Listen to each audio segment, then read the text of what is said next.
गंगा मैया कहां से निकली हैं? बोलो, गंगा मैया कहां से निकली मेरी मां? कहां से निकली? गंगोत्री से। गंगोत्री से निकलने के पहले कहां से निकली? कहां से? भगवान शंकर की जटा, भगवान शिव की जटा से निकलने से पहले गंगा जी कहां से निकली? कहां से? हिमालय से। बैठो बेटा बैठो। गंगा मैया का एक नाम है विष्णुपदी। क्या नाम है? क्या नाम है? विष्णुपदी। मतलब यह गंगा मैया कहां से निकली? भगवान के चरणों से। कैसे निकली? ये घटना तब की है जब राजा बलि के यहां वामन भगवान आए। कौन आए? जब राजा बलि के द्वार पर वामन भगवान, देखो वामन कौन है? वही नारायण। क्या बनकर आए? वामन। जब भगवान विष्णु, जब भगवान श्रीमन नारायण वामन बनकर आए तो राजा बलि से कितनी पग भूमि मांगी? हे राजन, हमें 3 पग भूमि दे दो। अच्छा 3 पग भूमि महाराज, थोड़ा ज्यादा ले लो आप, और ज्यादा भूमि ले लो। नहीं नहीं, हमें तो केवल 3 पग चाहिए। जब 3 पग लेने का संकल्प ले लिया और देने वाले ने देने का संकल्प कर दिया तो 3 पग में, पहले पग में उन्होंने क्या नापा? पाताल, अतल, वितल, सुतल, तलातल, रसातल, महातल, पाताल, 7 लोक नीचे के नापे वामन भगवान ने। फिर 7 लोक ऊपर के जब नापे तो भगवान नारायण का पांव स्वर्ग को सबको नापता हुआ जब सत्य लोक में पहुंचा तो सत्य लोक में ब्रह्मा जी विराजते हैं। तो ब्रह्मा जी ने देखा कि भगवान का चरण मेरे द्वार से गुजर रहा है, तो ब्रह्मा जी ने बिना देर किए भगवान के पांव का अंगूठा, चरणों को धुल लिया। उनके कमंडल में जल था ब्रह्मा जी के, तो जल डाला और धुल करके वही चरणामृत अपने कमंडल में भर लिया। किसने? बोलो, ब्रह्मा जी ने। किसने भर लिया? भगवान नारायण का, मतलब भगवान वामन जी के चरण धुलकर ब्रह्मा जी ने कहां भर लिए? अपने कमंडल में। और वामन भगवान ने जब 3 पग भूमि ले ली, राजा बलि के मस्तक पर तीसरा पग रखा, वो लीला हो गई पूरी। इसके बाद राजा सगर के पुत्र हुए असमंजस, फिर अंशुमान, फिर उनके दिलीप, फिर हुए भगीरथ। क्या नाम पड़ा? भगीरथ के जो पिता थे राजा दिलीप, दिलीप की 2 पत्नियां थीं। अच्छा, दिलीप तपस्या करते करते मर गए, मृत्यु हो गई और इनके कोई संतान नहीं हुई। तब 2 पत्नियां थीं, तो दोनों पत्नियों से गुरु वशिष्ठ जी ने कहा कि तुम दोनों पत्नियां ही आपस में घर्षण करो। जब दोनों पत्नियों का घर्षण किया गया शारीरिक, तब दोनों पत्नियों के घर्षण से एक पुत्र हुए जिनका नाम पड़ा भगीरथ। उनका नाम इसलिए पड़ा भगीरथ क्योंकि ये 2 भगों के कारण प्रकट हुए, तो भगीरथ नाम पड़ा। पर इनके शरीर में हड्डी थी नहीं ज्यादा, तब गुरु वशिष्ठ जी ने कृपा किया, फिर इन्हें जीवन दिया। उन्हीं का नाम पड़ा भागीरथ, भगीरथ। तो फिर भगीरथ जी ने तपस्या करी, और भगीरथ जी ने जब तपस्या की तो उनके तपस्या के प्रभाव से ब्रह्मा जी प्रकट हुए। कहा कि प्रभु ऐसी कृपा करो, गंगा मैया दो, ताकि हमारे पूर्वजों का उद्धार हो जाए। उनके सगर के 60,000 पुत्र कपिल मुनि के अपमान करके जलकर गंगा सागर में भस्म हो चुके थे। तब भगीरथ जी ने जब कहा कि प्रभु आप जरा गंगा जी को प्रकट करिए, तो भगवान नारायण का धोया हुआ वही पांव का जल ब्रह्मा जी ने उस जल की कमंडल से एक धारा गिरा दी, जरा सी।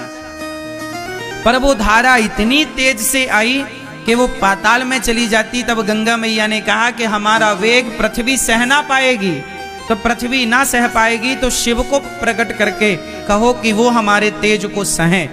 तब भगीरथ जी ने शिव को प्रसन्न किया और शिव ने कहा कि भगवान का चरणामृत है गंगा, तो प्रभु के चरणामृत को तो भक्त अपने माथे पर सजाता है।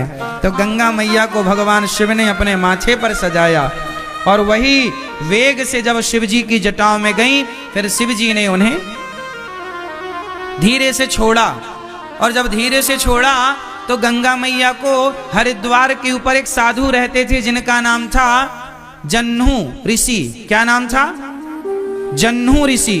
तो जन्हू ऋषि ने गंगा जी ने बाबा जी की कुटिया बहा दी। बाबा जी तपस्या कर रहे थे, गंगा जी आई भगीरथ जी के पीछे पीछे, तो उनकी कुटिया बह गई। अरे बाबा जी ने कहे कौन हो, हमारी कुटिया बहा दी, यहां। जन्नू बाबा गंगा जी को पी गए, बम, गंगा जी हो गई बम।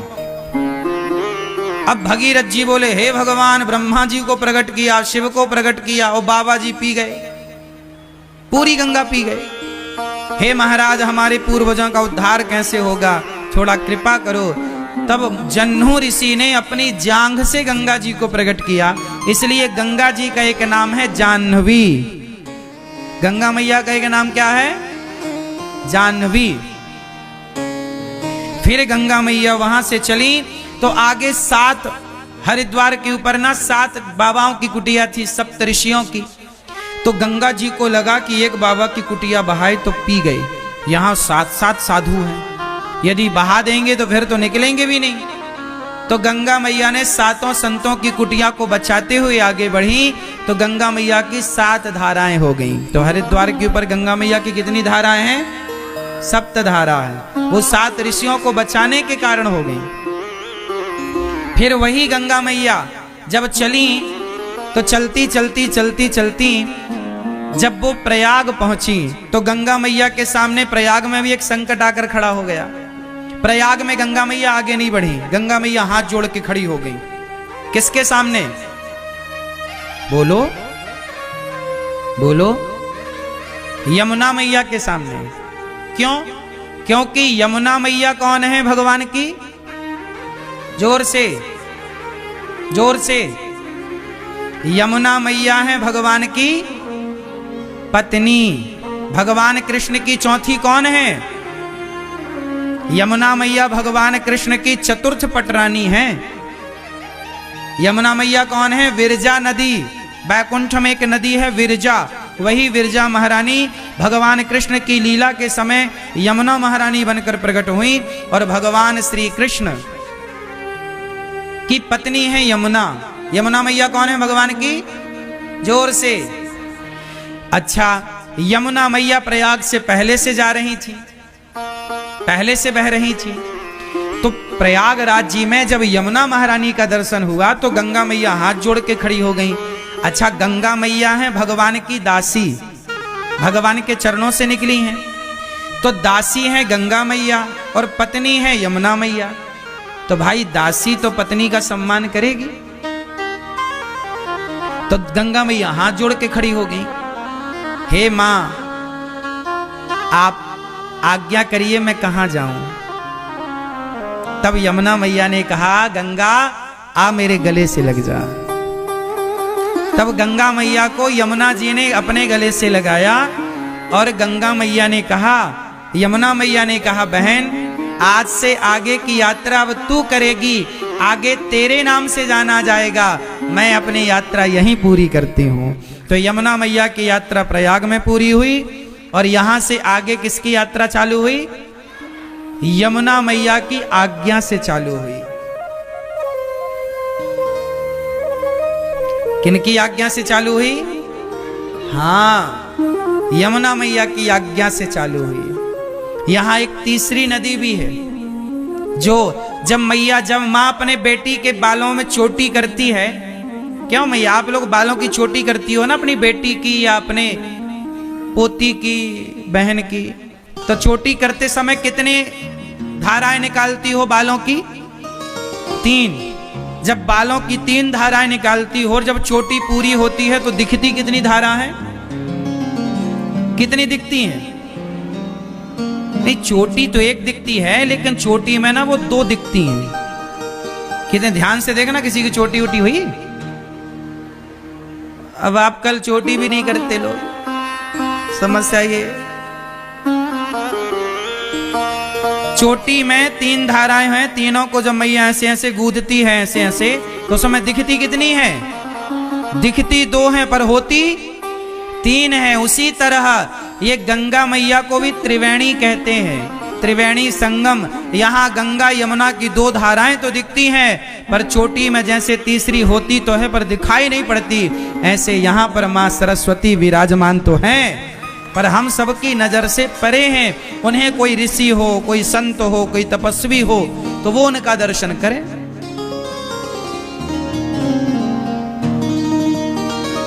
बात उन दिनों की है जब वेद व्यास जी, आपने देखा होगा सरस्वती मैया कहां से निकली हैं?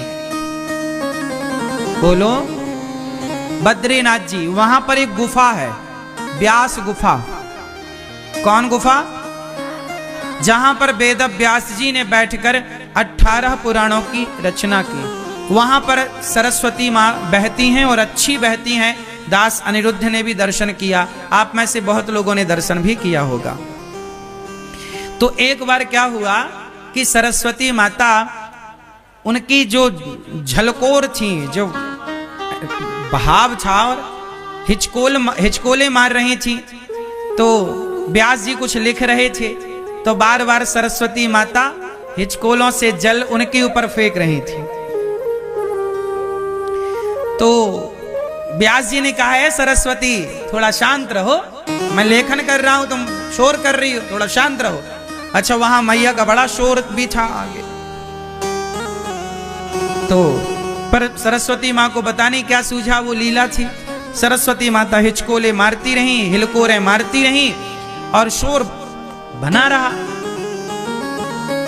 व्यास जी ने गुस्सा में, क्रोध में आकर, अरे तुम बात नहीं सुन रही हो, हम लिख रहे हैं और तुम शोर कर रही हो और छींटे भी मार रही हो, पानी आ रहा, जाओ हम तुम्हें श्राप देते हैं,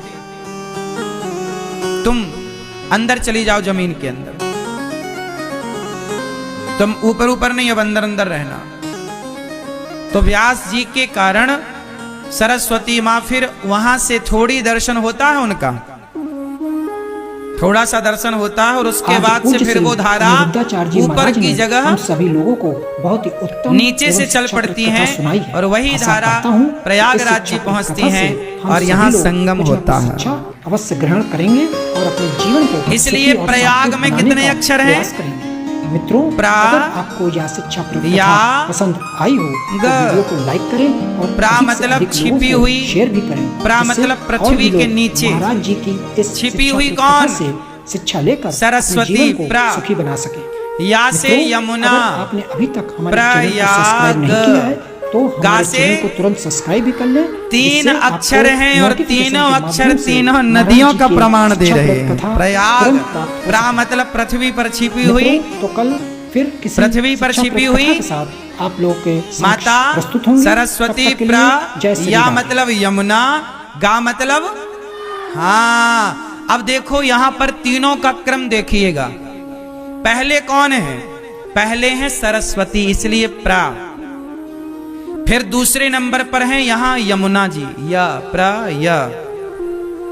गंगा जी सबसे बाद में आई, भागीरथ जी के कहने से आई, उनके साथ आई, भगवान की चरण पदी है। तो गा आखिरी में है, प्रयाग आखिरी में क्या है? गा, गंगा।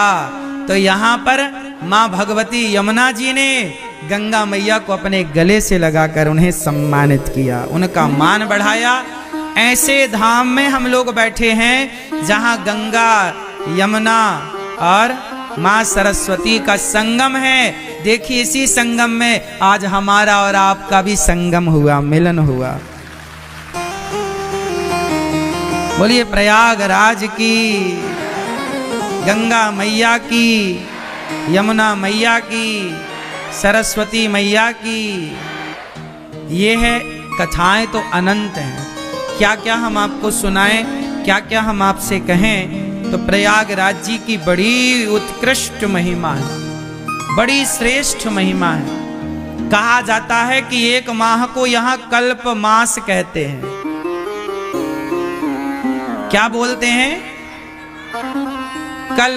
यहाँ के लोग क्या कर रहे हैं? कुछ लोग यहाँ कल्पवास कर रहे हैं। ये कल्प क्या होता है? कल्प क्या होता है मैं आपको बताऊं। पूज्य सद्गुरुदेव भगवान की देखिए कथा में भगवान का और भगवान के भक्तों का दरस परस हो, पूज्य गुरुजनों का दर्शन हो।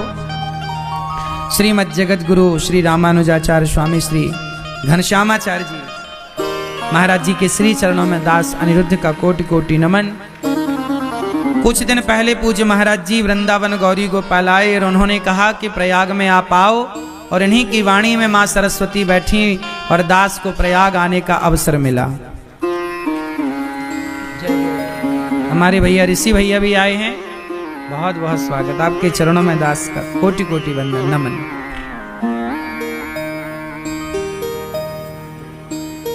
स्वामी राजा रामाचार्य जी भी आए हैं, एक बार सुंदर करतल ध्वनि पूज्य सद्गुरुदेव भगवान के लिए।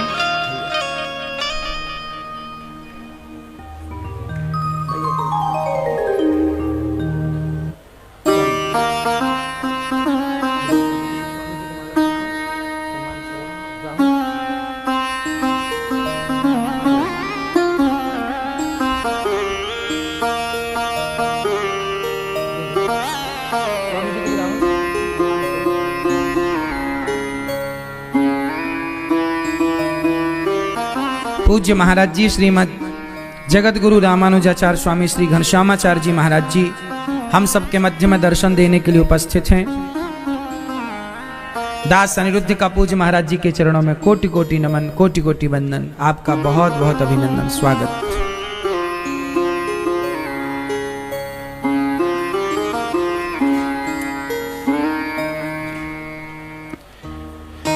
तो प्रिय भक्तों, आप लोग बहुत भाग्यशाली हैं कि प्रयागराज जी की पावन धरा पर हम सबको बैठने का, पावन दरस परस करने का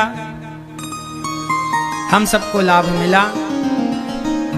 और यमुना मैया, देखिए यमुना मैया की बड़ी कृपा है कि दास अनिरुद्ध को अपने चरणों में स्थान देकर वृंदावन धाम में गौरी गोपाल भगवान की कृपा से खूब खूब सेवाएं वृद्ध माओं की अखंड रसोई की चला रहे हैं। किसकी कृपा? यमुना मैया की कृपा। गंगा च यमुना चैव गोदावरी सरस्वती नर्मदा सिंधु कावेरी। ये जो हमारी पावन नदियां हैं ना, जब आप लोग स्नान किया करो तो अपने घर में ही स्नान किया करो, पर गंगा यमुना सरस्वती सरयू जी का आवाहन स्नान करते समय केवल नाम लिया करो। तो कहते हैं कि यदि आप नहीं आ पाए प्रयाग और केवल गंगा यमुना का स्मरण घर से करके स्नान करोगे तो यमुना गंगा में स्नान करने का फल ही घर में आपको प्राप्त होगा। ये बड़ी महिमा है। तो भगवान के अनेक अवतार हुए, तो चाहे राम कहो कृष्ण कहो, अनेक अवतार हैं। 24 अवतारों का जिक्र भागवत जी में 24 अवतारों की बात कही गई है। भागवत जी में सर्व वेदेतिहासानाम सारम सारम समुद्रतम, सार सार की बात कही गई है। जिनमें 24 अवतारों में कभी आप ये भावना रखो कि राम और कृष्ण अलग हैं। को बड़ छोट कहत अपराधु, छोटा बड़ा कहना, भगवान के नामों में भेद रखना, राम और कृष्ण के नाम में, हरि और नारायण के नाम में, विष्णु और जगन्नाथ जी के नाम में भेद रखना, यह भी एक अपराध है। बात समझ में आई? तो बताओ भगवान कितने हैं? क्या नाम है उनका? भगवान श्रीमन, उन्हीं का नाम है राम, उन्हीं का नाम है कृष्ण, उन्हीं का नाम है नृसिंह। हाँ या ना? कोई भेद है? चलो, भगवान कितने हैं और देवता कितने हैं? मैया देवता कितने हैं? बैठ जाओ मेरी मां जल्दी। देवता कितने हैं? देवता अनेक हैं। देवताओं के राजा हैं इंद्र। तो देव जो आप लोग सुनते हैं ना 33 कोटि, कोटि शब्द का अर्थ प्रकार भी कुछ लोग करते हैं, कोटि शब्द का अर्थ करोड़ भी कुछ लोग करते हैं। तो चाहे प्रकार कहो 33 प्रकार के या करोड़ कहो, देवता बहुत होते हैं। देवता कितने होते हैं? अब देखो हमारे यहाँ देवता, पीपल को भी देवता कहते हैं, वट वृक्ष को भी हम देवता कहते हैं, समुद्र को भी तो हम देवता कहते हैं। हमारे यहाँ देवता बहुत हैं। कौन बहुत हैं? देवता बहुत हैं। हमारे यहाँ भगवान बहुत नहीं है। एको ब्रह्म द्वितीयो नास्ति, ईश्वर एक है। भगवान कभी दो नहीं थे, कभी दो नहीं होंगे। बात सही है? हाँ। वेद व्यास जी महाराज ने 17 पुराण लिखे पर शांति का अनुभव नहीं हुआ। तब नारद जी ने कहा कि आप उदास क्यों हैं? कहा कि मैं बहुत अशांत इसलिए हूं, 17 पुराण लिखा पर क्या करूं? तब नारद जी ने कहा, देखिए आपने इन पुराणों में ज्ञान की बात तो बहुत की, नैष्कर्म्यप्यच्युत भाव वर्जितम न शोभते ज्ञानमलम निरंजनम। आपने ज्ञान की बड़ी चर्चा की पर भक्ति और प्रेम को पुष्ट नहीं किया, प्रेम की वार्ता नहीं की, इसलिए आप परेशान और उदास हैं। तब व्यास जी महाराज ने 18वां पुराण नारद जी के कहने से जब चतुश्लोकी भागवत सुनाई, तो नारद जी के कहने से व्यास जी ने 18वां पुराण श्रीमद् भागवत महापुराण की रचना की। किन की रचना हुई? श्रीमद् भागवत भागवत जी को महापुराण कहा गया है। जैसे कुंभ को क्या बोला गया इस बार के कुंभ को? महाकुंभ, क्योंकि 144 वर्ष बाद यह संयोग बना। ऐसे ही भागवत जी पुराण नहीं महापुराण है। भागवत जी सामान्य नहीं है। कितना भी बड़ा पापी हो, भागवत सुनकर के वह मोक्ष का अधिकारी हो जाता है। ये भागवत जी के आश्रित होने का फल है। परीक्षित जी भागवत जी के आश्रित हुए, मोक्ष मिला। धुंधकारी भागवत जी के आश्रित हुए, मोक्ष की प्राप्ति हुई। व्यास जी महाराज ने 17 पुराण लिखे, अंतिम में 18वां पुराण लिखे, और तब भागवत जी लिखने के बाद व्यास जी को संतोष मिला, शांति मिली। भागवत जी में ही शांति है, इसलिए शांति पाना है तो भागवत जी सुना करो, सत्संग किया करो, भले थोड़ा ही, एक घड़ी आधे घड़ी आधे की बुनियाद। व्यास जी महाराज, नारद जी ने कहा मैं दासी पुत्र था और दासी पुत्र से भगवत कृपा से ब्रह्मा पुत्र बन गए। अच्छा, नारद जी पिछले जन्म में कौन थे जानते हो? नारद जी पिछले जन्म में एक दासी के पुत्र हैं। इनकी माँ एक ब्राह्मण के यहाँ काम किया करती थी। संयोग से उन्हीं ब्राह्मण के यहाँ कुछ संत आए। कुछ और संत क्या थे? सनकादि ही थे। सनकादि ऋषि जब आए तो ऋषियों ने बड़े प्रेम से नारद जी को खूब बढ़िया कथा सुनाई, मंत्र दिया। नारद जी को संतों की बात अच्छी लगी। जब संत जन जाने लगे तो नारद जी भी विह्वल होकर संतों के पीछे पीछे जाने लगे। तब उनकी माँ ने कहा, बेटा तुम चले जाओगे तो हमारे पास कौन रहेगा? तब ऋषियों ने कहा कि तुम पुत्र हो, माँ का कर्तव्य पूरा करो, जब माँ नहीं होगी तब तुम आ जाना। नारद जी अपनी माँ के साथ रहे। कुछ दिन बाद माँ को सांप ने डस लिया, माँ की मृत्यु हुई और संतों के बताए मार्ग पर नारद जी महाराज चल पड़े। नारद जी को मंत्र दिया, उस मंत्र का अखंड जाप किया और मंत्र का जाप करते करते जवानी और बुढ़ापा गुजर गया। लेकिन वो जिद नहीं छोड़ी कि मंत्र का जप करना है, भगवान को पाना है। और मंत्र के प्रभाव से इतनी सिद्धि मिल गई कि उन्हें एक आकाशवाणी हुई और भगवान का साक्षात्कार हुआ। नारद जी बेटा, तुमने इतना तप कर लिया, इतना तप कर लिया कि अब तुम ब्रह्मा के पुत्र बनकर ब्रह्मर्षि कहलाओगे। देवर्षि नारद जी, नारद जी देवर्षि नारद जी देवताओं के भी ऋषि हैं। क्या नाम पड़ा? देवर्षि। देवताओं के, देवताओं पर कोई संकट आता है तो वो तुरंत नारद जी के चरणों में जाते हैं। नारद जी, अच्छा ये बताओ, नारद जी के लिए बैकुंठ के, स्वर्ग के, मृत्यु लोक के दरवाजे खुले रहते हैं कि नहीं? बोलो हाँ या ना। क्या नारद जी के लिए बैकुंठ में कभी ताला लगता है? उत्तर दो मेरी माँ। नहीं? अच्छा ये बताओ, नारद जी के लिए बैकुंठ में कभी ताला नहीं लगता, स्वर्ग में कभी रोक टोक नहीं है, नारद जी कहीं आए कहीं जाएं, ये क्यों ऐसा है नारद जी के साथ? बोलो। क्योंकि नारद जी सदा भगवान का नाम जपते हैं। क्या जपते हैं नारद जी? नारद जी जपते हैं श्रीमन नारायण नारायण नारायण श्रीमन नारायण। क्या जपते हैं नारद जी? श्रीमन नारायण। क्या जपते हैं? क्या जपते हैं? श्रीमन नारायण। क्या जपते हैं? श्रीमन नारायण का मतलब क्या हुआ? क्या मतलब हुआ श्रीमन नारायण का?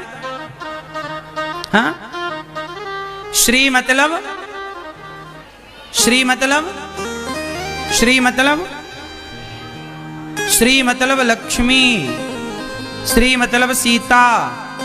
श्री यदि राम के आगे जुड़ा है तो श्री मतलब सीता हो जाएगा। श्री कृष्णाय वयम नुमः, यदि कृष्ण के आगे श्री जुड़ गया तो श्री का मतलब राधा हो जाएगा। और भगवान नारायण के आगे श्री जुड़ा है तो श्री का अर्थ माता लक्ष्मी हो जाएगा। तो लक्ष्मी और सीता और राधा ये अलग अलग, जैसे नारायण राम और कृष्ण अलग नहीं है, ऐसे ही राधा सीता और लक्ष्मी भी अलग अलग। तो श्रीमन, बोलो श्री मन नारायण। तो नारद जी क्या जपते हैं? श्रीमन नारायण, श्रीमन नारायण। मैया बैठो मेरी माँ, राधे राधे, बैठ जाओ। क्या जपते हैं नारद जी? श्रीमन नारायण। जब भगवान का नाम जपते हैं नारद जी तो देखो श्रीमन नारायण में हमारा मन कहाँ है? श्री मन नारायण। पहले माता लक्ष्मी है, आगे भगवान नारायण, बीच में कौन है? श्री मन। मन कौन? आपका मन। मन कौन? हम सबका। तो हमारा मन बीच में है, किस तरफ जाए तो लक्ष्मी जी के चरणों में गिर जाए, और इस तरफ जाए तो प्रभु नारायण के चरणों में गिर जाए। इसलिए मन को बीच में रखा है। यहाँ जाए तो लक्ष्मी जी पकड़ लें, यहाँ जाए तो नारायण प्रभु पकड़ लें। तो श्री आगे, मन बीच में और नारायण पीछे। श्रीमन नारायण। ठीक है? हाँ या ना? तो नारद जी नाम जपते हैं तो भगवान के द्वार सदा खुले रहते हैं। इसलिए मेरी माँ कुछ भले ना आए जाए, नाम तो आता है लेना, खूब नाम जपा करो, खूब नाम कीर्तन किया करो। आप लोग प्रभात फेरियां भी निकाला करो अपने गांव में, अपने गली में, अपने मोहल्ले में। अब ये बूढ़े बूढ़े लोग जो हैं एक्सपायरी डेट वाले, अब क्या काम तुम्हारा? अब और कोई काम तो रहा नहीं। बढ़िया सवेरे जल्दी 5 बजे जाग जाओ और 5:30 बजे ठीक जागो, अपना कपड़े पहनो और कीर्तन कर लो। सवेरे 4-6 बूढ़े इकट्ठे हो जाओ, बूढ़ी बूढ़ी स्त्रियां इकट्ठी हो जाएं। काहे घर में तुम पड़ी रहती हो मेरी माँ? जाओ कीर्तन करो, पूरे गांव में कीर्तन करते हुए चलो। प्रभात फेरी करने से भगवान का नाम जिनके कानों में पड़ता है, नाम लेने वाला भी पावन होता है, और जिसके कान में प्रभु का नाम पड़ जाता है वह भी पावन हो जाता है। ये नाम है। कलिजुग जोग न यज्ञ न ज्ञाना, एक आधार राम गुण गाना। एक आधार है प्रभु का नाम। इसलिए नाम ना भूले, काम करते रहो और नाम जपते रहो, चलता रहे हर श्वास में श्रीमन नारायण, श्रीमन नारायण, श्रीमन नारायण, श्रीमन नारायण, चलता रहे, अहरनिश चलता रहे। अभ्यास करिए कि वाणी से नाम चले। देखो नाम का इतना प्रभाव है। मीरा जी कहती हैं, पायो जी मैंने राम रतन धन। मीरा जी कहती हैं यही धन है, बाकी जो आपने सोना चांदी पहना है ना, ये लोग उतार लेंगे तुम्हारे मरने के बाद, लेकिन राम नाम ना उतार पाएगा। इसलिए मेरी माँ, कौन सी पूंजी चलेगी संग? राम नाम की पूंजी जाएगी, कमा लो जितना कमा सको। नारद जी ने उस नाम के जप के प्रभाव से देवर्षि कहलाए। ऐसे नारद जी के चरणों में बारंबार नमन करते हैं। व्यास जी महाराज ने भागवत जी की शुरुआत की महाभारत के युद्ध से। कहां से की? जब 99 कौरव मारे जा चुके हैं, पांडव और कौरव। महाभारत का युद्ध कितने पक्षों में हुआ? मैया महाभारत का युद्ध कितने पक्षों में हुआ? कौन पक्ष थे? पांडव और किनकी शक्तियां ज्यादा थी? पांडवों की शक्ति ज्यादा थी कि कौरवों की? बोलो, शक्तिशाली कौन ज्यादा था? हाँ, ज्यादा ताकत तो कौरवों की थी, पर हार गए। आपकी ताकत कितनी भी हो, आपकी शक्ति कितनी भी हो, पैसा कितना भी हो, लेकिन आप तब तक नहीं जीतते जब तक आपके पास धर्म की शक्ति ना हो। पांडव जीत गए क्योंकि उनके पक्ष में धर्म था, पांडव हार गए क्योंकि उनके पक्ष में धर्म नहीं था। आपकी ताकत कितनी है, ताकत से काम थोड़ी होता है। भगवान हमेशा ताकतवर का साथ नहीं देते। भगवान जब भी साथ देते हैं शक्तिशाली का नहीं, भगवान सदा धर्म का साथ देते हैं। धर्मो रक्षति रक्षिता। इसलिए मेरी माँ, आप ये मत सोचा करो कि वो ज्यादा पावरफुल हैं, बड़े पैसे वाले हैं। पैसे वाले तो कितने मिट गए। पैसे वाले का नहीं, धर्म का। धर्म किसकी तरफ? पांडवों की तरफ कौन था? बोलो मेरी मां, पांडवों की तरफ कौन था? भगवान श्री कृष्ण। क्यों? अच्छा बताओ, पांडवों ने युद्ध में धर्म किया कि अधर्म किया? बोलो, कौरवों ने धर्म किया कि अधर्म किया? अच्छा, अधर्म तो पांडवों ने भी किया था। क्या अधर्म किया पांडवों ने? देखो, कुछ अधर्म की बातें मैं आपको बताऊं और कुछ धर्म की बातें मैं आपको बताऊं। अब ये डिसाइड करना पड़ता है कि हम किसका साथ दें। महाभारत में एक घटना घटी, जब दुर्योधन और भीम भैया का युद्ध हुआ, तो युद्ध गदा युद्ध हुआ, और गदा युद्ध का नियम था कि गदा का प्रहार जंघा पर नहीं किया जाता, जांघों में गदा। लेकिन भीम भैया ने गदा कहां मारी? जांघों में। और जब गदा जांघों में मार रहे थे, भीम भैया दुर्योधन की जंघा तोड़ रहे थे, तो दाऊ भैया आ गए, बलराम जी आ गए। ए भीम, क्या कर रहा है? ये युद्ध का नियम नहीं है, गदा का प्रहार तुमने जांघों में क्यों किया? अब बताओ कि यहां पर भीम भैया ने धर्म किया कि अधर्म किया? बोलो, क्या किया? अधर्म किया। लेकिन अधर्म जब हो रहा था तो भगवान श्री कृष्ण खड़े थे कि नहीं? क्यों नहीं रोका? जब बलराम जी ने रोका कि ये अधर्म है, तब भगवान श्री कृष्ण बोले, दाऊ भैया, किसी पराई स्त्री को अपनी जांघों पर बिठाना क्या धर्म था? यही दुर्योधन है जिसने कहा, द्रौपदी दुशासन, इसके कपड़े उतार दो और मेरी जंघा पर लाकर बिठाओ। क्या किसी की स्त्री के कपड़े उतारना धर्म था? क्या किसी और नारी के, किसी और की स्त्री को, पराई स्त्री को भरी सभा में निर्वस्त्र करना धर्म था? क्या उसे अपनी जांघों पर बिठालना धर्म था? क्या कहना भी धर्म था? जब इसने धर्म का पालन नहीं किया तो इसके लिए भी धर्म का पालन नहीं किया जाएगा। अधर्मी को अधर्म से मार देना ही धर्म है। जहां जरूरत पड़ती है धर्म की, वहां धर्म से मारो। जहां जरूरत पड़ती है अधर्म की, वहां अधर्म से मारो।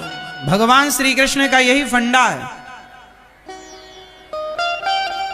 भाई, तुमने धर्म किया हो तो हम तुम्हें धर्म से मारे। सच्चाई तो यह है कि ये दुष्ट दुर्योधन धर्म की मौत मरने के लायक था ही नहीं। धर्म की मृत्यु सबके नसीब में कहां है साहब? धर्म से मरना भी तो सबके नसीब में नहीं है। धर्म की मृत्यु के लायक आप थे ही नहीं। तो बताओ, भीम भैया ने सही किया कि गलत किया? हाँ, तुमने भरी सभा में जब किसी के कपड़े उतारने में तुमने धर्म का मुंह नहीं देखा, धर्म का ख्याल नहीं किया, धर्म का आचरण नहीं किया, तो अब धर्म का मुंह दूसरा देखे क्यों उम्मीद करते हो? दूसरी बात, जब दानवीर कर्ण का पहिया रथ का जमीन पर धंसा तो भगवान कृष्ण बोले, अर्जुन जाओ, मारो बाण, मार दो। अरे प्रभु, ये गलत है, युद्ध का नियम है कि योद्धा रथ से नीचे हो तो उस पर प्रहार नहीं करना, और आप कह रहे हैं मार दो। भगवान ने कहा कि अर्जुन, जो हम कह रहे हैं तुम करो। सच्चाई तो यह है कि भगवान श्री कृष्ण जो कहते हैं वही धर्म है। अर्जुन बोले प्रभु ये तो अधर्म है, आप गलत करा रहे हैं, वो योद्धा नीचे है, मैं कैसे बाण मार दूं। भगवान बोले नहीं, यदि तुम्हें लग रहा है कि तुम अधर्म करने जा रहे हो तो इस कर्ण ने भी तो कहा था द्रौपदी तेरे 5 पति हैं, छठा मुझे बना ले। क्या किसी और की स्त्री को यह कह देना कि तेरे तो 5 पति हैं, मैं भी तेरा पति बन जाऊं, 6 हो जाएं, तो तेरा क्या बिगड़ जाएगा? क्या ये कह देना धर्म था? भरी सभा में जब द्रौपदी के कपड़े उतारे जा रहे थे तब कर्ण को खड़े होकर नहीं कहना था दुर्योधन ये तुम गलत कर रहे हो। तब इन्होंने अधर्म का ही तो साथ दिया। जब अधर्म का पक्ष इन्होंने लिया है तो अधर्म का पक्ष लेने वाले को अधर्म से ही मार देना धर्म है। अर्जुन मार दो। यही सवाल बाली ने किया, कारण कवन नाच मोहि मारा, मैं बैरी सुग्रीव प्यारा। अच्छा एक बात बताओ, मैया मैया ओ पंचायती मैया, हो गई पंचायत? क्या चल रही है पंचायत?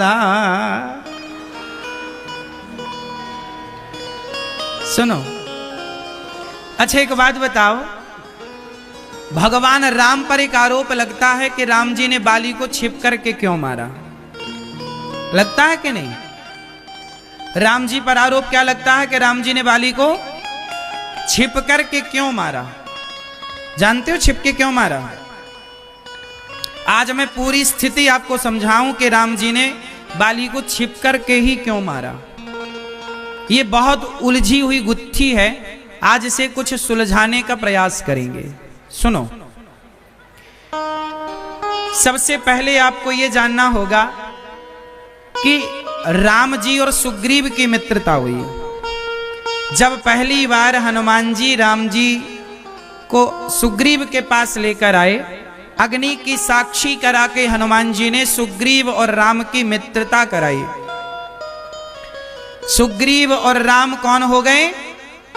जोर से, कौन हो गए? मित्र। कौन हो गए?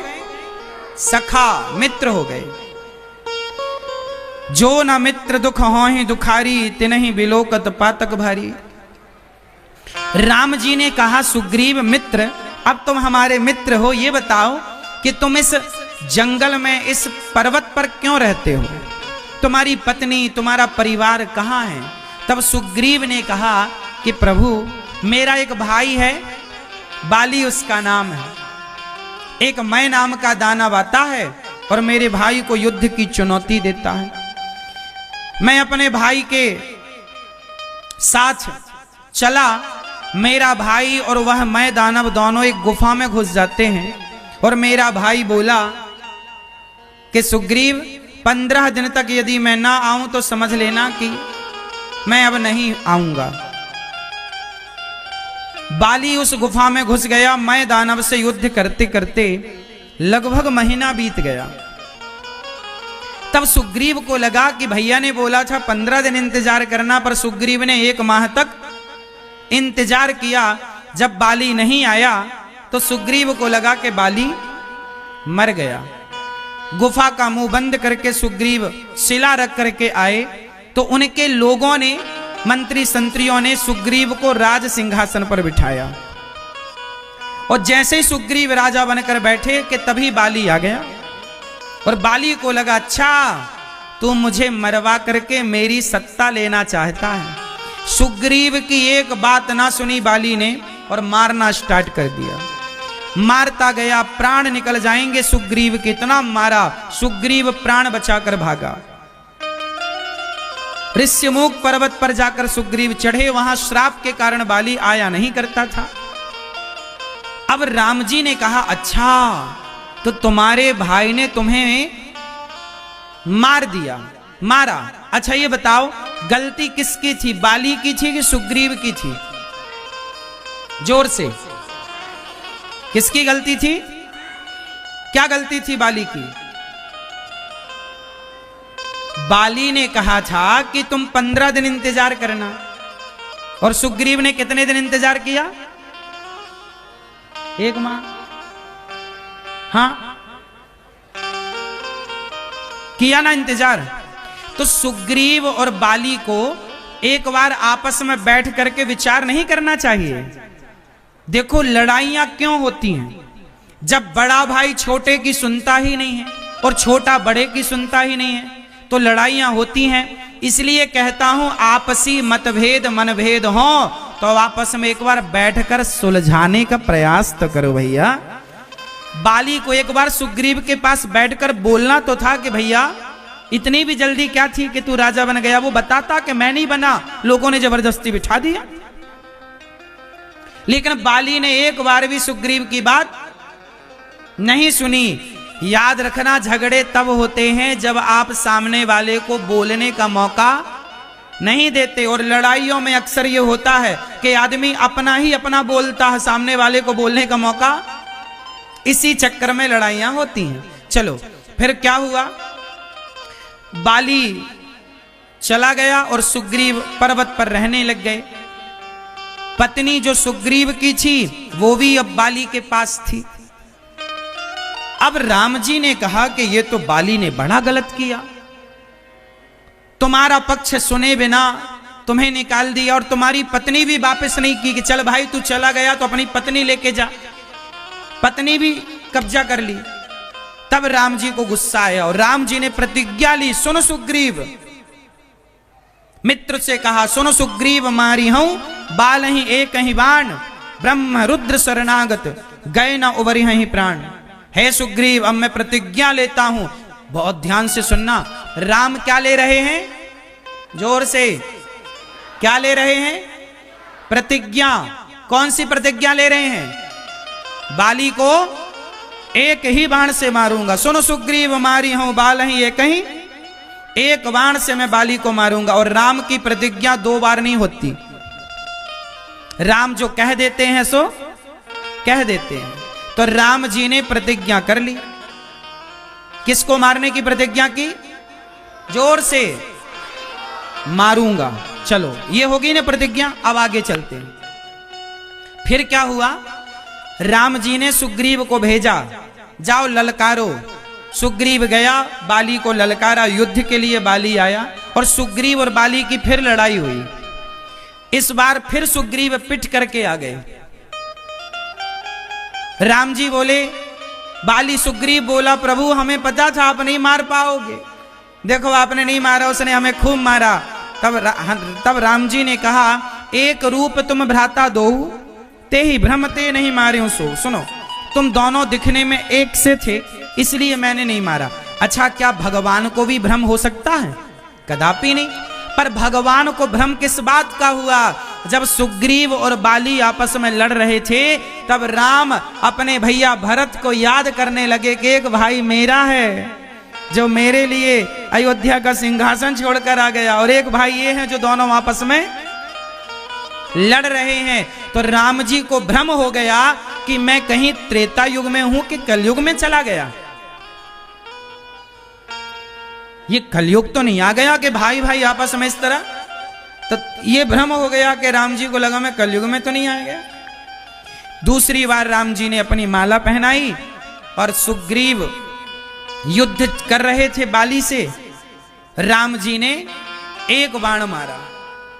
अच्छा ये बताओ, जब राम जी ने बाण मारा तो छिप करके मारा। राम जी सामने से भी तो बाण मार सकते थे, सामने से खड़े होकर भी तो राम जी बाली से युद्ध कर सकते थे। अच्छा ये बताओ, राम जी ने सामने से बाण क्यों नहीं मारा? क्यों? मैया बैठ जाओ। मैया काहे खड़ी हो मेरी माँ? ओ वीडियो वाली मैया, बूढ़ी बूढ़ी माताएं भी आजकल वीडियो बनाने लग गई और सेल्फी लेने लग गई।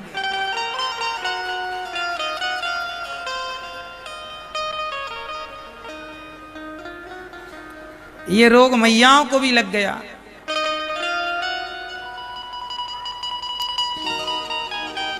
नहीं।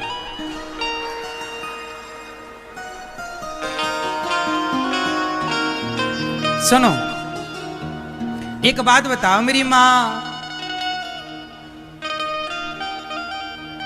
क्या राम जी बाली को सामने से नहीं मार सकते थे? आमने सामने से। कहते हैं कि बाली के सामने जो खड़ा हो जाता था, बाली की आधी सामने वाले की आधी शक्ति बाली पे चली जाती थी, ऐसा सुनने में आता है। अब भगवान चाहते मारना तो शक्ति आ भी जाती तो क्या हो जाता? भगवान के तो संकल्प से काम हो जाता है। तो राम जी की शक्ति बाली पर चली जाती, ये बात ठीक नहीं लग रही है। भगवान है ना, भगवान की शक्ति थोड़ी कोई चुरा सकता है। अच्छा, राम जी ने तो देखो, बाली अपने आप में, हमारे गुरुजी कहा करते थे कि बाली अपने आप में इतना शक्तिशाली था कि रावण जैसों को कांख में दबाए रखता था।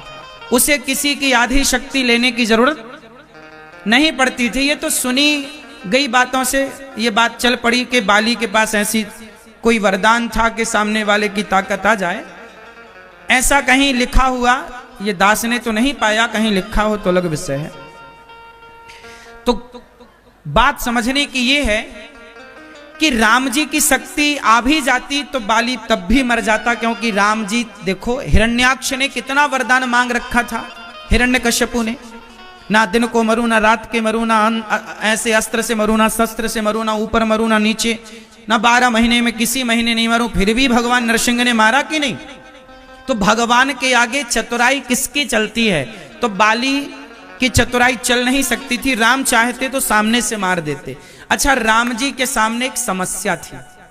समस्या ये नहीं थी कि बाली के राम जी की शक्ति बाली पे चली जाती, समस्या कुछ और थी। समस्या ये थी कि यदि राम जी बाली के सामने खड़े होते, बहुत ध्यान से सुनिएगा, यदि राम जी धनुष बाण लेकर के बाली को मारने बाली के सामने खड़े होते तो बाली क्या करता जानते हो? बाली तुरंत दौड़कर राम जी की शरण में आ जाता, क्योंकि बाली और राम जी की कोई दुश्मनी तो थी ही नहीं। क्या राम जी की बाली से कोई दुश्मनी थी?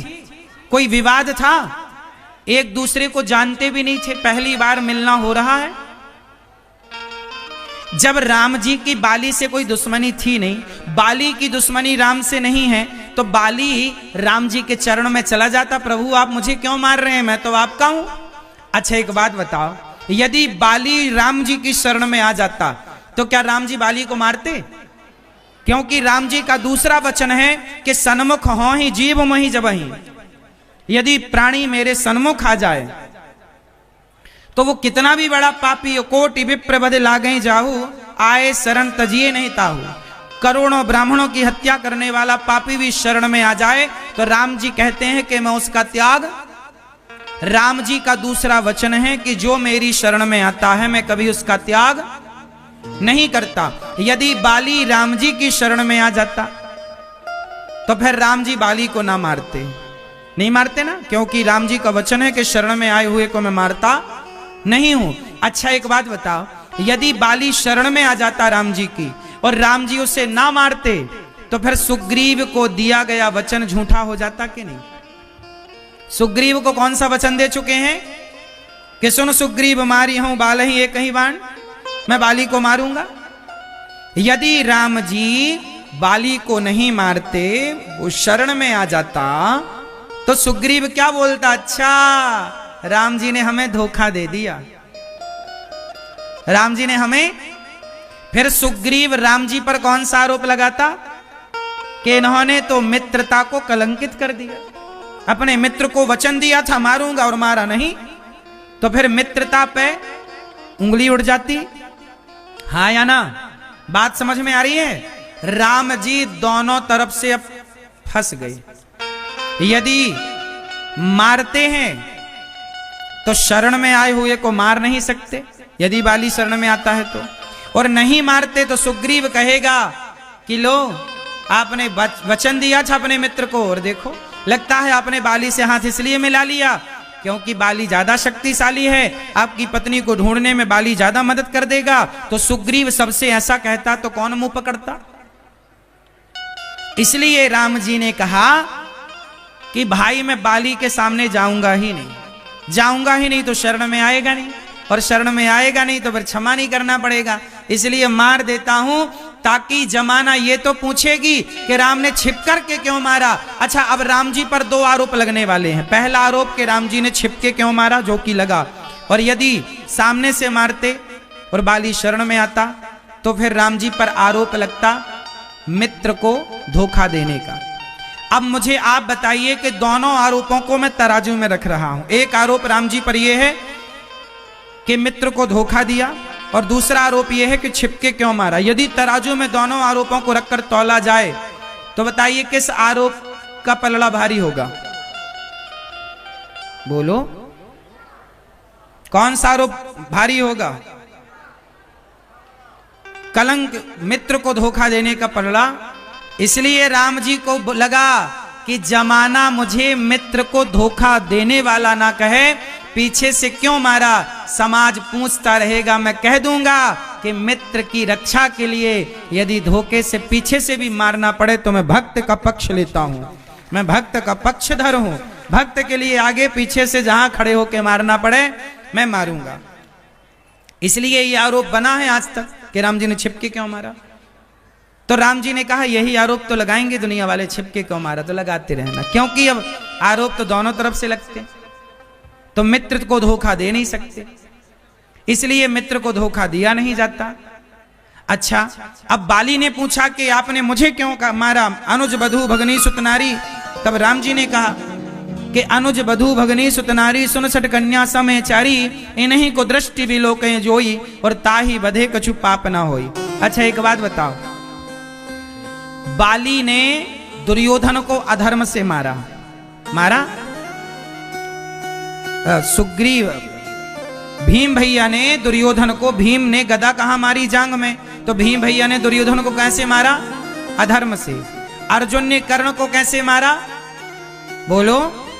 अच्छा, कौरवों ने अभिमन्यु को कैसे मारा था? हां, जब आपने अधर्म किया है तो हमसे धर्म की उम्मीद क्यों कर रहे हो? तो राम जी ने बाली से कहा, बाली तुम ही बताओ, क्या अपने भाई की पत्नी को रख लेना धर्म है? तुमने अपने भाई सुग्रीव की पत्नी को रख लिया, क्या ये धर्म है? तो बाली बोला, मैं तो बंदर हूं, और बंदर का क्या धर्म, बंदर तो बंदर है। तब राम जी बोले, ना, तुम सामान्य बंदर नहीं हो, तुम सामान्य बंदर होते तो तुम्हें माफ किया जा सकता था। ये बाली कौन है जानते हो? इंद्र के अब पुत्र हैं। बाली कौन है? इंद्र के पुत्र हैं। और सुग्रीव कौन है? सूर्य पुत्र हैं। तुम सामान्य नहीं हो, तुम देवता हो, तुम बंदर के रूप में हो। जैसे हनुमान जी बंदर नहीं है, बंदर के रूप में है। जैसे गंगा नदी नहीं है, नदी के रूप में है। जैसे राम जी मनुष्य नहीं है, मनुष्य के रूप में है। ऐसे ये बाली बंदर नहीं है, बंदर के, हाँ, तो तुम सामान्य बंदर थोड़ी हो, तुम देवता हो, और तुमने एक भाई की पत्नी को रखा है तो तुमने गलत किया, तुम अधर्मी हो, और अधर्मी को अधर्म से मार देना ही धर्म है। अब तुम्हारे लिए क्या धर्म देखे, सही है कि गलत है? क्यों जी, भगवान राम ने सही किया कि गलत किया? पापी को मार देना ही धर्म है। अब क्या तुम्हारे लिए आगे और पीछे देखें, सही है मेरी मां? तो कई बार अधर्म भी धर्म बन जाता है। बाली को मारना धर्म बन गया कई बार। अब जैसे भगवान कृष्ण ने धर्मराज युधिष्ठिर से कहा कि कह दो कि अश्वत्थामा मारा गया, जबकि अश्वत्थामा मारा नहीं गया था। कई बार झूठ बोलना भी धर्म बन जाता है। अश्वत्थामा नाम के हाथी को मार दिया गया, कह दिया धर्मराज ने कि अश्वत्थामा मारा गया, नरोबा कुंजरोबा। अब वो हाथी है कि आदमी, अब आप जानो। कुल मिलाकर के आपसे मैं ये कहूं कि धर्म की बारीकी समझने के लिए बहुत गूढ़ अध्ययन करना पड़ता है। कई बार सच बोलना धर्म तो है, पर कई जगह झूठ बोलना। जैसे कहते हैं कि गाय एक कसाई के हाथ से छूट गई। कसाई के हाथ से कौन छूट गई? और गाय आपके आगे से निकल गई। कसाई ने पूछा, भैया क्या हमारी गाय देखी है? आपको पता है कि गाय मिल जाएगी, ये काट देगा। अब आपसे पूछा गया कि गाय किस तरफ गई। यदि आप सच बोलते हैं कि गाय इस तरफ गई तो गाय की हत्या हो जाएगी। तो इस समय आपको सच बोलकर गाय की हत्या करा देनी चाहिए या झूठ बोल के उसका रास्ता भटका देना। भैया इस गई गाय इस तरफ है, और बता दिया किस तरफ गई, ताकि वो दूसरी तरफ चला जाए, ताकि गाय और दूर चली जाए और सुरक्षित हो जाए। तो यहाँ पर गाय की रक्षा के लिए यदि झूठ बोलकर उसकी रक्षा की गई तो बताइए ये पाप है कि पुण्य है? हाँ, तो कई बार झूठ भी पुण्य बन जाता है। इसका मतलब ये नहीं कि आप झूठ बोलने लग जाएं। नहीं, असत्य समपातक पुंजा लिखा है। असत्य सबसे बड़ा पाप है। असत्य सबसे बड़ा पाप है। लेकिन वह असत्य यदि गाय की रक्षा के लिए बोला जाए, किसी स्त्री सुनर्म विवाहे च वृत्यर्थे प्राण संकटे, कुछ जगह कहा गया कि इन जगह पर यदि झूठ बोल दिया जाए तो वहां पर पाप नहीं लगता। यह शुक्राचार्य जी की नीति है। हमारे धर्मावलंबी, हमारे ऋषि मुनि तो ये आदेश नहीं देते, पर शुक्राचार्य जी का आदेश है। ठीक है, वो भी एक ऋषि है। तो कुल मिलाकर ये दास अनिरुद्ध आपसे ये कहना चाह रहा है कि भगवान श्री कृष्ण जो कह रहे हैं गीता में वही धर्म है जो गीता कह रही है। भगवान कृष्ण ने जो किया वही धर्म है, प्रभु राम ने जो किया वही। इस पर कोई सवाल, कोई किंतु परंतु यदि है तो मैंने इतने सारे किंतु परंतु करके आपको समझाया, इसलिए ताकि जीवन में कभी किंतु परंतु खड़ा हो तो क्लियर रहे। भगवान ने, व्यास जी महाराज ने 17 पुराण लिखकर 18वां पुराण महाभारत से जब हुआ स्टार्ट, अश्वत्थामा ने द्रौपदी के 5 पुत्रों की हत्या कर दी। 5 के सिर काट दिए, और 5 के सिर जब काटे गए तो द्रौपदी को जब पता लगा, दुर्योधन ने देखा 5 का सिर, ये तो पांडवनी पुत्र हैं। दुर्योधन पहले सुखी हुआ कि पांडव मर गए, बाद में दुख हुआ कि ये पांडवनी पुत्र हैं, हमारा वंश नष्ट कर दिया। उस सुख दुख की संधि में दुर्योधन की मृत्यु हो गई। दुर्योधन तब मरता जब पहले उसे सुख होता, और जितना सुख हुआ उतना ही उसे दुख होता, तब मरता। तो पांडव मारे गए, इस बात की खुशी हुई। बाद में पता चला ये पांडव नहीं, पांडव पुत्र हैं, इस बात का दुख हुआ। उसी सुख दुख की संधि में दुर्योधन की मृत्यु हो गई। अच्छा, जब माता द्रौपदी को पता चला कि 5 पुत्र मारे गए, अर्जुन ने अश्वत्थामा को पकड़ना चाहा, ब्रह्मास्त्र चलाया। भगवान की शरण में बिना देर लगाए अर्जुन ने कहा कि हे श्याम सुंदर, कृष्ण कृष्ण महाबाहो भक्तानाम भयंकरा, त्वमेको दह्यमानानां मपवर्गोऽसि संसृते। हे प्रभु, हे कृष्ण कृष्ण, हे प्रभु, देखिए अश्वत्थामा ने ब्रह्मास्त्र चला दिया, प्रभु रक्षा कीजिए। भगवान ने कहा अश्वत्थामा ने चलाया तो आप भी चलाओ, आप भी चलाओ। अर्जुन ने ब्रह्मास्त्र चलाया तो भगवान ने दोनों ब्रह्मास्त्रों को शांत कर दिया। अश्वत्थामा को पकड़कर द्रौपदी के सामने खड़ा किया। द्रौपदी, ये आपके पुत्र का हत्यारा है, बताओ क्या दंड दें? द्रौपदी बोली इसे छोड़ दो। द्रौपदी कहती हैं छोड़ दो। क्यों छोड़ दें?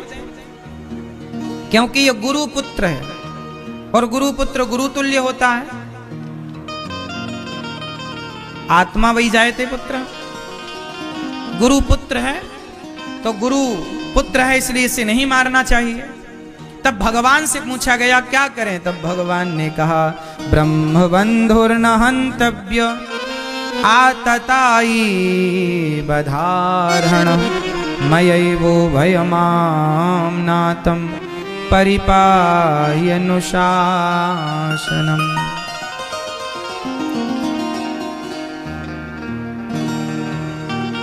भगवान कहते हैं ब्राह्मण को कभी मारना नहीं चाहिए और आताताई को कभी छोड़ना नहीं चाहिए। अश्वत्थामा जाति से तो ब्राह्मण है, गुरु द्रोणाचार्य के पुत्र हैं, कर्मों से आताताई है, इसलिए मार भी दो और छोड़ भी दो। क्या करें? अच्छा एक बात बताएं, अपने से बड़ों का यदि आप अपमान करते हैं तो बताओ अपमान क्या है? मैया, ओ मैया, अपमान मतलब क्या? आपने किसी का अपमान कर दिया मतलब मार दिया। अपमान भी मृत्यु से कम नहीं होती। किसी को मारना है तो आप उसका अपमान कर दीजिए, वो मर गया। जरूरी नहीं है कि आप गला ही काटें, अपमान कर देना भी मृत्यु दंड ही है। क्यों मैया, चश्मा वाली मैया, हो गई पंचायत? अच्छा ये बताओ, अपमान कर देना मार देने के बराबर है या नहीं?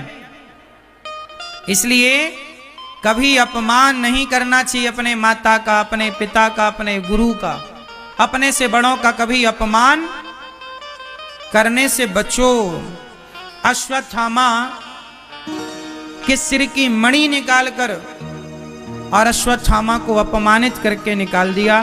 द्रौपदी कह रही हैं कि इसे छोड़ दो। धन्य है द्रौपदी मैया। द्रौपदी एक माँ है, और माँ कौन होती है? गोस्वामी जी कह रहे हैं, दया दया धर्म का मूल है, पाप मूल अभिमान। तुलसी दया न छोड़िए, जब तक घट में प्राण।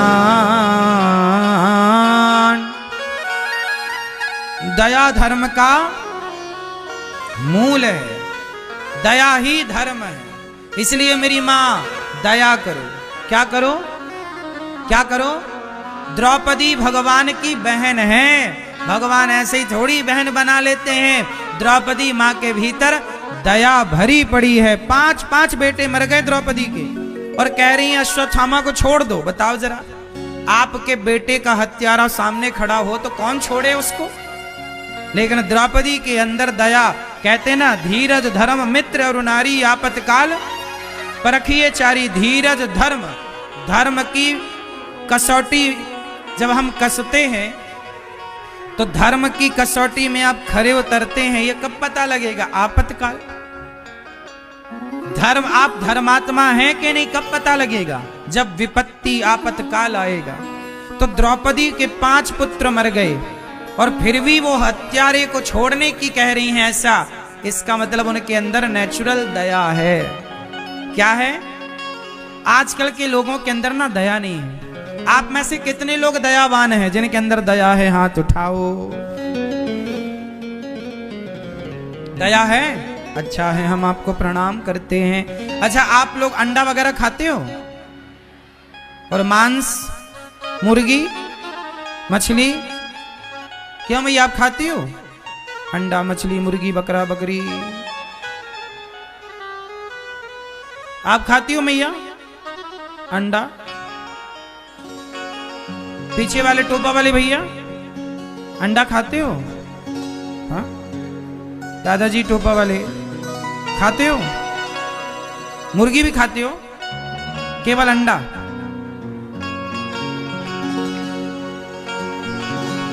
तो अंडा खाना सही है? बताओ। हैं? कुछ लोग कहते हैं अंडा भी शाकाहारी है। अरे अंडा तो मुर्गी का गर्भ है। क्या है? बच्चा है, अभी कंप्लीट नहीं हुआ। अब सोचिए किसी स्त्री के बच्चे को जो अभी कंप्लीट नहीं हुआ कोई निकाल कर खा जाए, कितना बड़ा पाप है। तो अंडा तो मुर्गी का बच्चा है ना, जो अभी प्रोसेसिंग चल रही है, पूरा प्रोसेस नहीं हुआ, बच्चा नहीं बना भी, आपने खा लिया तो वो पाप हुआ ना। इसलिए देखो, दया किसे कहते हैं? दया का मतलब है हम सनातनी लोग हैं, हम इतने दयावान हैं कि हम लोग अपनी चींटी को भी, आसपास मैया चींटी को भी आटा डालती है, चिड़िया को दाना डालती है। हम भारत के लोग इतने दयावान हैं, हमारे यहाँ एक त्योहार आता है नाग पंचमी। क्या होता है नाग पंचमी को? किसे दूध पिलाते हैं? अब बताइए, पूरी दुनिया में एक हिंदू सनातनी ऐसा है जो विष उगलने वाले नाग को भी दूध पिलाने का प्रयास करता है। दूध पिला, इतनी दया, यही सनातन धर्म की सुंदरता है। हम इतने दयावान लोग हैं कि जहर उगलने वाले सांप को भी हम दूध पिलाते हैं और उसका त्योहार मनाकर पूजा करते हैं नाग पंचमी को। हम सनातनी लोग चिड़िया को दाना डालते। पहली रोटी किसकी? गाय की। आखिरी रोटी, हाँ, हमारे द्वार पर कोई संत आ जाए, कोई भूखा आ जाए, तो हम अपनी रोटी उसे देते हैं, भैया तुम खा लो, हम भूखे हैं कोई बात नहीं। राजा रंती देव इतने दिनों से भूखे, पर उनके द्वार पर एक चांडाल आया तो उन्होंने अपना भोजन परोस दिया चांडाल को। खुद भूखे हैं कई दिनों से, महीनों से, और चांडाल का पेट भर रहे हैं। ऐसी दया यदि किसी के भीतर हो सकती है तो सनातन धर्म के लोगों के भीतर ही ऐसी दया हो सकती है। वरना दुनिया तो खून बहा कर त्योहार मनाती है अपने। हम हिंदू लोग, हमारी दीपावली आती है तो दीपक जलाए जाते हैं, हमारे यहाँ होली आती है तो रंग गुलाल लगाए जाते हैं, हमारे यहाँ कोई भी त्योहार आ जाए तो लड्डू बांट करके, मिठाई बांट करके, बतासा बांट करके, दीप जलाकर त्योहार मनाते हैं। हमारे किसी भी त्योहार में किसी जीव की हत्या नहीं होती है। हम लोग अहिंसा ही परमो धर्मः की बात करते हैं। हम लोग किसी की जान लेने वाले नहीं, बल्कि मरते हुए को बचाने वाले लोग हैं हम लोग।